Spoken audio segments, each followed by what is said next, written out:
Kelly pushed open the bedroom door, expecting to see Mark getting dressed for his early workout routine. Instead, she found him sitting on the edge of the bed, shoulders slouched, one hand pressed against his chest as though trying to calm something inside. "Mark," Kelly whispered. He didn't look up at first.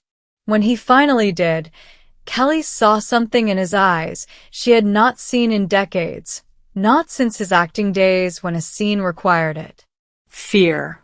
He tried to smile, to wave it away like an annoying fly, but the tremble in his hand gave him away. "I'm fine," he murmured, but the words were soft, unconvincing. And in that moment, Kelly Ripa's world, built on routines, laughter, live shows, and family breakfasts, felt as though it had begun sliding off its foundation. Because Mark Consuelos was not a man easily rattled. And this morning, he looked rattled to his core. The next few minutes would set off a chain of events that neither of them could have predicted. Mark tried to stand, but his legs wobbled. Kelly rushed to his side, her breath catching when she felt how cold his skin was. "Mark, we're going to the doctor," she said firmly. "No," he insisted. "I just didn't sleep well." But Kelly knew better. After more than 2 decades of marriage, she could read Mark the way she read cue cards on live TV. "You're scared," she whispered. Mark didn't respond, but the silence was an answer in itself. By noon, they were sitting in a private medical clinic uptown.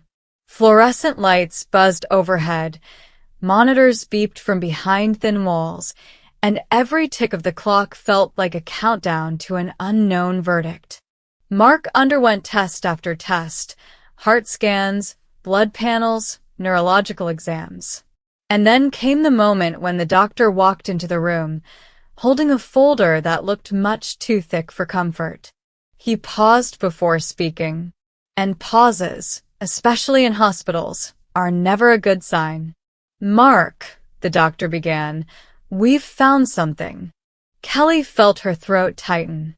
Mark's hand gripped hers, and the next sentence would send their lives spiraling in a direction they never expected. The doctor explained slowly, carefully, as though each word carried weight. "We're seeing signs of an underlying condition that requires immediate attention." He described irregularities in Mark's blood pressure, unusual fluctuations in his heart rhythm, and an inflammatory marker that suggested his immune system was behaving unpredictably. Kelly blinked, trying to focus, trying to breathe, trying to process a sudden flood of medical terms that felt like they were written in a foreign language. Mark stared straight ahead. Finally he spoke. "What does this mean?" "It means," the doctor said gently, "that your body needs rest. Real rest. And we need to run deeper tests to understand what's happening." Kelly squeezed Mark's hand. Mark nodded. But inside, each of them felt the same thing. A fear too big to name. And this was only the beginning. Over the next few weeks, Mark tried to continue life as normal. But for the first time in years, he canceled appearances. He skipped workouts. He rested, really rested. Kelly covered for him on the show, flashing her trademark smile. But behind the smile was a storm she prayed no one could see. Every night after filming, she rushed home.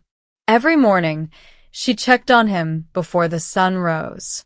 Her world, once filled with cameras, scripts, interviews, now revolved around the quietest, simplest things. Warm soup, medication reminders, silence-filled afternoons, and late-night conversations where they said everything that mattered. But there was one thing they didn't say. What if this was more serious than anyone realized? Viewers noticed Mark's absence. Rumors spread. Tabloid headlines grew wild.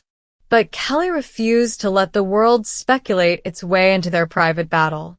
Until one day, A test result arrived that forced them to confront a truth neither of them had been prepared for. The phone rang at 7:43 a.m. Kelly answered. The nurse spoke in a calm but firm voice. "We need Mark to come in today. As soon as possible." Kelly's heart dropped. Mark, overhearing the tone, sat up slowly, his expression tight, his jaw set. When they arrived at the clinic, the halls felt colder than before. A sense of urgency hung in the air, even though no one said a word. The doctor entered the room again, his expression serious. "We've found the source of the problem," he announced. Kelly leaned forward, her pulse echoing in her ears. "It's treatable," the doctor continued, "but it's going to require a long recovery. And Mark, this means major lifestyle changes." Mark inhaled deeply. Kelly's eyes filled with tears she refused to let fall. And then the doctor added something neither of them expected. "It's a good thing you came when you did. A few more months and we'd be having a very different conversation." A chill ran through the room. This wasn't just a health scare. It was a turning point. And the real journey was only beginning. After leaving the clinic, Mark and Kelly walked silently through Central Park. The wind rustled the leaves, dogs barked in the distance, joggers passed by without noticing them. Mark finally broke the silence. "I'm scared," he said quietly. Kelly stopped walking. She turned to him. She held his face in her hands. "So am I," she admitted. "But we face things together." Mark exhaled, a long, shaking breath. That night they sat at the dining table with a notebook open between them. A list of changes Mark needed to make. A list of treatments he would undergo. A list of fears they didn't want to say out loud. But then Kelly grabbed a pen and added a new list.